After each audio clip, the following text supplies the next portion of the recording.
Shalom saudara yang kekasih, kali ini saya ingin menanggapi pernyataan dari saya punya brother yang bernama Reinhard Bonnke.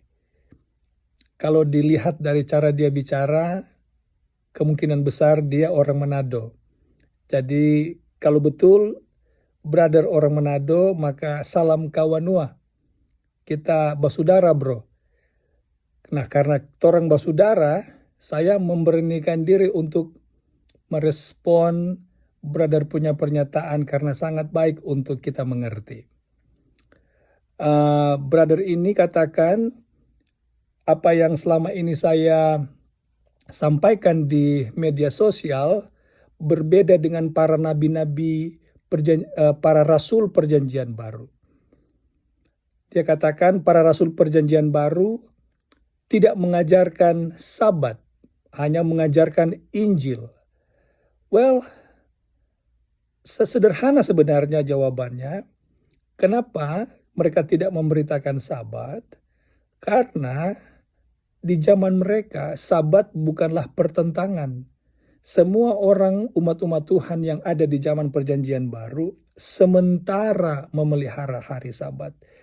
Di zaman Yesus yang menjadi masalah bukanlah hari apa hari Sabat, tapi bagaimana orang Yahudi menganggap Yesus itu melangkahi hukum hari Sabat.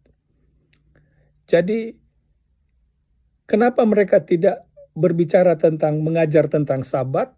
Karena semua orang umat-umat Tuhan yang ada waktu itu sementara merayakan Sabat. Lalu kalau begitu apa bedanya dengan zaman kita sekarang ini? Well, ini mungkin sedikit perbedaan.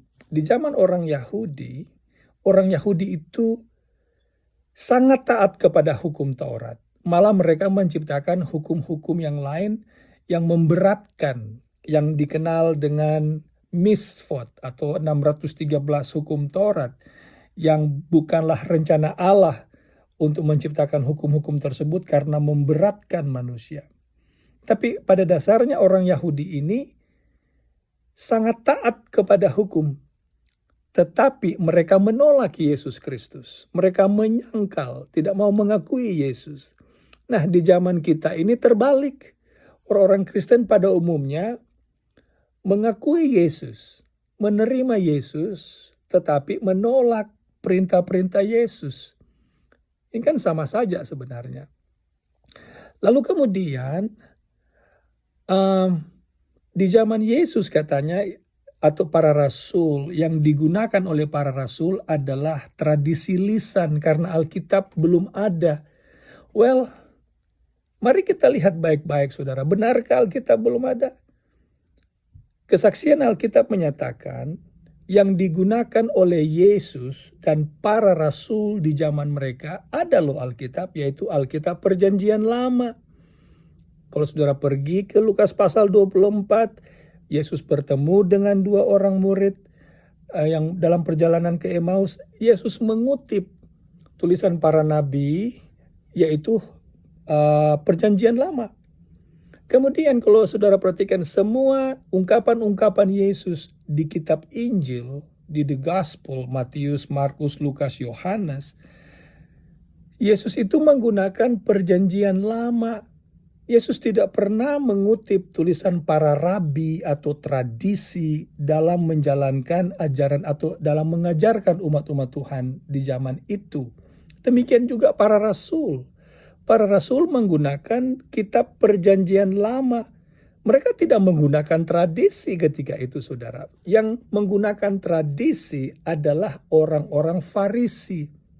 Itu sebabnya kalau saudara pergi ke kitab Markus pasal 13, Yesus mengecam orang-orang Farisi ini.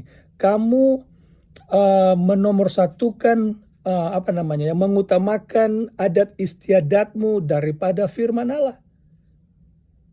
Jadi saudara, Yesus mengecam mereka karena ajaran yang mereka ajarkan adalah perintah manusia, yaitu tradisi, bukan perintah Allah. Jadi saudara, kita tidak perlu tradisi, yang kita perlukan adalah Alkitab. Alkitab adalah dasar kebenaran yang tertinggi. Kalau ada tradisi yang mau digunakan, bila itu tidak bertentangan dengan Alkitab, mungkin bisa boleh-boleh saja. Tetapi segala sesuatu yang bertentangan dengan Alkitab, kita tidak boleh mengikutinya. Jadi itu kira-kira respons singkat saya kepada my brother Reinhard Bonnke yang mungkin dari Manado. God bless you, brother.